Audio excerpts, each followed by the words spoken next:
Immunoglobulin E are antibodies produced by the immune system. IgE production originates in type 1 hypersensitivity. Not only is IgE produced, but IgM, IgG, and IgA are as well. IgE mediates immediate hypersensitivity by causing release of mediations from mast cells and basophils upon exposure to an antigen or an allergen. It defends against worm infections by causing the release of enzymes from eosinophils. It does not fix complement, and it is the main host defense against Heimlich infections.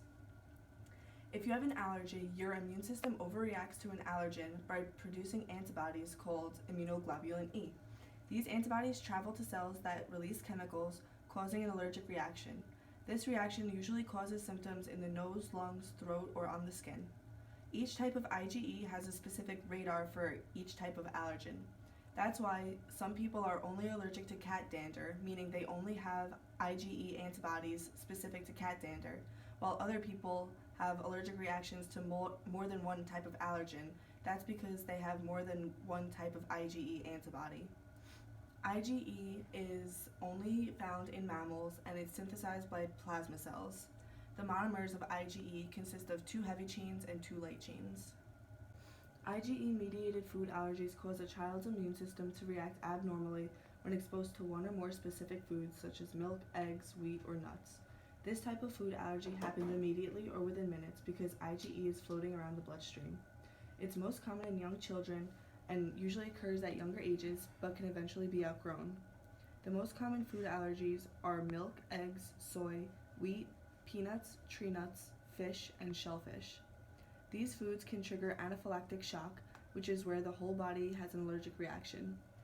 A person with asthma, environmental allergies, or eczema are at increased risk of an allergy.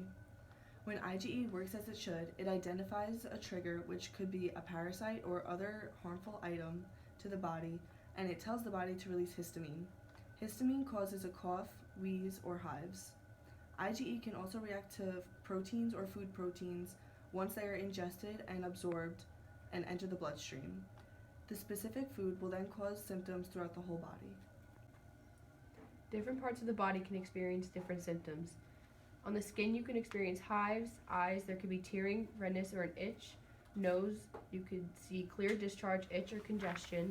The mouth, there could be itch, lip swelling, and tongue swelling. Throat, there could be tightness, trouble speaking, and trouble inhaling. In the lungs, there could be a shortness of breath, rapid breathing, cough, or a wheeze. The stomach, there could be repeated vomiting and nausea, abdominal pain, and diarrhea, which usually occurs later. And then there are heart and circulatory issues where there could be decreasing blood pressure, and in the brain, it can cause anxiety, agitation, and a loss of consciousness. Reactions to food can be different each time. The reaction can be dependent on a variety of factors, including the amount of food eaten, uncontrolled asthma, and illness. Also, the way the food was prepared, as if someone cooked something in peanut oil or cross-contamination occurred, and the amount of food protein that was ingested.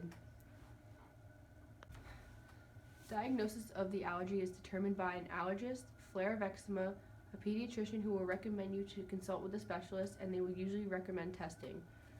A skin test is a skin prick involved introducing a small quantity of the specific food on the skin and typically on the forearm. Intradermal testing is when they inject a small amount of the suspected allergen under the surface of the skin, and this usually isn't recommended for food allergies. Blood testing involves allergen-specific IgE testing, which measures the level of antibody produced in the blood in response to food allergen. This is a useful tool that your allergist may use to measure the trends in blood work in addition to skin testing and reaction history. For treatment, allergic reactions occur quickly. When one or more body systems is involved in a food reaction, the best treatment is epinephrine. It comes from a variety of forms, including auto-injectors such as an EpiPen, which you inject yourself with to help control the allergic reaction. If the reaction is mild at first, then prescribe them an antihistamine, and then if it gets worse, you give them epinephrine. If someone has an allergy, it is important that you keep epinephrine on you at all times in case you come in contact with the food. If the reactions get worse, then other medications are needed. Antihistamines such as diphenhydramine and cetirizine, albuterol, which is a bronchodilator used for breathing issues, oxygen, steroids, and medications to reduce stomach acid such as ranitidine. People with IgE-mediated food allergies can outgrow their sensitivity. People with milk, egg, and soy allergies are most commonly outgrown. Peanut and tree nut allergies typically persist, and only 20% can usually outgrow them. Factors associated with the persistence of food allergies are the age of the first allergic reaction, severity of the allergic reaction, whether the child has asthma, or if they have a history of eczema.